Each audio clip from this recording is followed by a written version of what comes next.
ሰላም ጤና ይስጥልኝ። የከሽከሽ ኢንተርቴንመንት ዩቲዩብ ቻናል ቤተሰቦች ሰሙንኛ አነጋጋሪ መረጃዎችን ይዘን መጥተናል። ሼር፣ ሰብስክራይብ፣ ላይክ በማድረግ ቤተሰብ ሁኑ። ወደ መጀመሪያ መረጃችን እናልፋለን። በቅድሚያ የምናገኘው መረጃ የአርቲስት ትዕግስት ግርማ ይሆናል። አርቲስት ትዕግስት ግርማ ወደ ንግዱ ዓለም ተቀላቅላለች።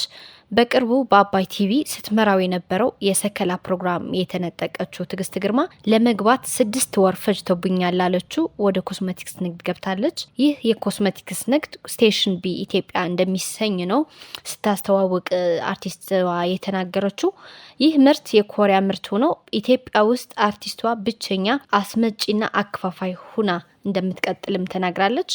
አርቲስት ትዕግስት ግርማ ይህን ስታስተዋውቅ ጓደኞቿና የሙያ አጋሮቿ ተገኝተው እንደነበር ነው ያገኘነው መረጃ የሚያመላክተው። ሌላኛው ትኩስ የሰሙንኛ መረጃ የነበረው አነጋጋሪው የአርቲስትዋ የገአት ፕሮግራም ነው። ይቺ አርቲስት እንግዲህ የመጀመሪያ ትዳሯ ድል ባለ ሰርግ ብትዳርም ብዙ ሳይገፋ ነው ሊገታ የቻለው የፍሬያት የማነ ህይወት። አሁን ግን በእውቁ የትግርኛ ዘፋኝ ኤፍሬም አማረ የተካሰች ነው የሚመስለው። የጥቁሮች ቆንጆ ተብላ የምትጠራው ፍሬያት የማነ በቅርቡ በራሷ ዩቲዩብ ቻናል እዛው አሜሪካ ላይ ቤት እንደገዙ ካስተዋወቀች በኋላ ሁለተኛ ልጇ ለመቀበል በዝግጅት ላይ እገኛለሁ ብላለች። አርቲስቷ ባዘጋጀችው የገአት ፕሮግራም ብዛት ያላቸው የሀበሻ ልብስና መዋቢያ ያጌጡ ጓደኞቿ ቦታው አገር ቤት ነው ወይስ ዲሲ የሚል ጥያቄ የሚያጭር ነበር። ለማንኛውም የከሽከሽ ዩቲዩብ ቻናላችን እመብርሃን በሰላም ትቅረብሽ ብለናል። ሌላኛው መረጃችን የሚሆነው አልፋና ኦሜጋ የሆነችው አርቲስት ነው በሶስተኛነት የምናያት። በለግላጋ ቁመት በሚያምር ደም ግባትና በቅብጡጥነቷ ነው የምታወቀው ይቺ አርቲስት እንግዲህ ማርያማዊት አባተ ናት። በቅርቡ የፕላስቲክ ሰርጀሪ ማድረገዋን ከተሰማው በኋላ ሁሉም የሀገሬ ሰው በሚባል ደረጃ ክላውዲያ ሲላት ነበር። ከዛ በኋላ የሚታዩ ነገሮች ግን አወዛጋቢ ሆነዋል። ከዛ በኋላ ግን ስለ አርቲስቷ የሚሰሙ የምትለቃቸው ቪዲዮዎችን ስታዩ ደግሞ ሌላ ነገር እንድትናገር ነው እንግዲህ የሚያደርግህ። ከፕላስቲክ ሰርጀሪ በፊትም ይሆን አሁን አዘውትራ የምትሰራው ደግሞ አመታዊ የኦርቶዶክስ ዝክረ በዓላት ላይ ሲሆን በጣም የሃይማኖት አክራሪ ናት የሚያስብል የአለባበስ ስታይል በመከተል አብያተ ክርስቲያናትም እና ገዳማት የዞረች ነበረች፣ አሁንም ትገኛለች። ለምሳሌ በቅርቡ በታላቅ ድምቀት በተከበረው የአክሱም ማርያም ጽዮን አመታዊ በዓል እዛው ከተማ በመገኘት ይህን የሚመሳሰሉ ፎቶዎችን ስትነሳ ነበር፣ ስትፖስትም ነበር። በቅርቡ በተመረቀው ፀሐይ በተሰኘው ፊልም ላይ በምርቃቱ ላይ ጓደኞቿ እሷ የፊልሙ ስኳድ በሙሉ ተገኝተው ነበርና የፊልሙ ዳይሬክተር ስለ እሷ እያወራ ነበር። የማተኛዋና ፍጹም የሆነ ሴት ናት ሲልም ሲያሞካሻት ነበር። ማርያማዊት የምታሳድጋቸው ወላጅ አልባ ህጻናት እንዳሏትና ፍጹም ትሁት ሴት መሆኗም ጓደኞቿ ይናገራሉ።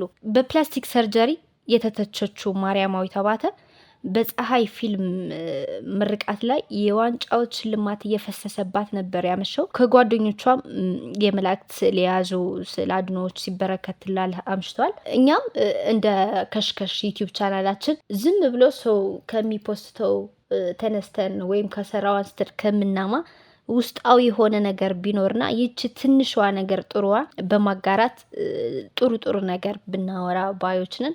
ለማንኛውም አነጋጋሪ ነበረች ይቺ አርቲስት ሰሞኑን። ሌላ በጣም አነጋጋሪ የነበረው በዚህ ሳምንት የቲክቶከሮች በቁጥጥር ስር መዋል ነበር።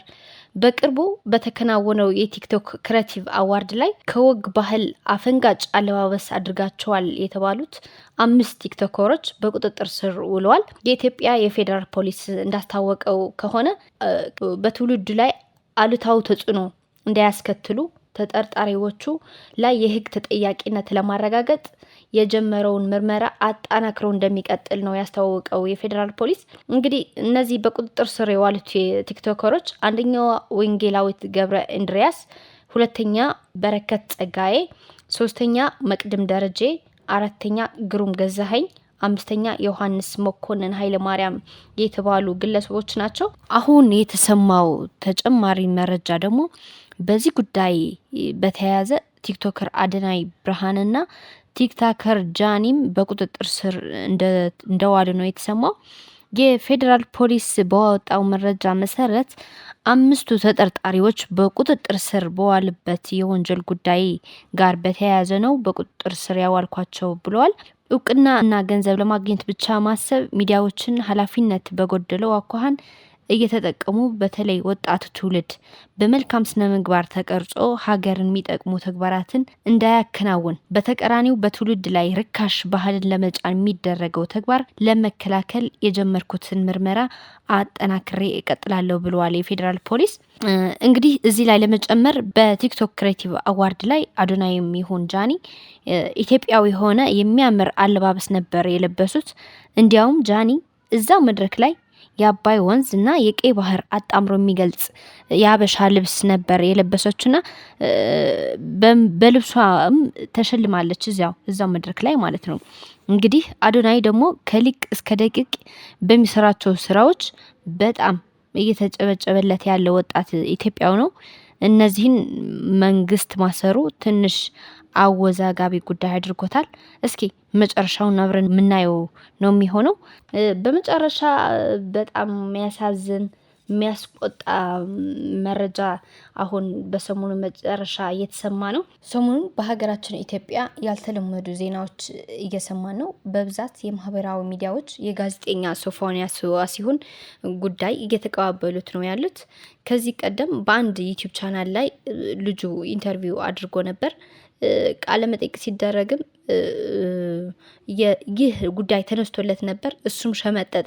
ህዝቡም ለምን እንደዚህ ትሉታላችሁ በሚል ለቻናሉ ወቀሳ እየተሰነዘረበት ነበር። አሁን ግን ከዛ እንኳ ቢያመልጥ የኤፍቢ አካውንቱ የቴሌግራም ፔጁ የተጻፋቸው ቴክስቶች እንዳሉ የሚያስቆጡ ሆነው ተገኝቷል። እሱ ተቀጥሮ የሚሰራበት አሻም ሚዲያ መግለጫ ወጥቷል። ጋዜጠኛው እንዳባረረው ነው የገለጸው። እንግዲህ ሚዲያ ጋዜጠኛው እንደተነገረውም በተለይም አዳማ ላይ ከተደበደበ በኋላ አሻም ሚዲያ ማብራሪያ እንዲሰጥበት ጋዜጠኛው ቢጠራውም ጸበል መግባቱና ራሱን ለማዳን ብቸኛ አማራጭ እንዳደረገው ነው የገለጸለት። እንግዲህ ይህ መረጃ የሀገሬ ሰው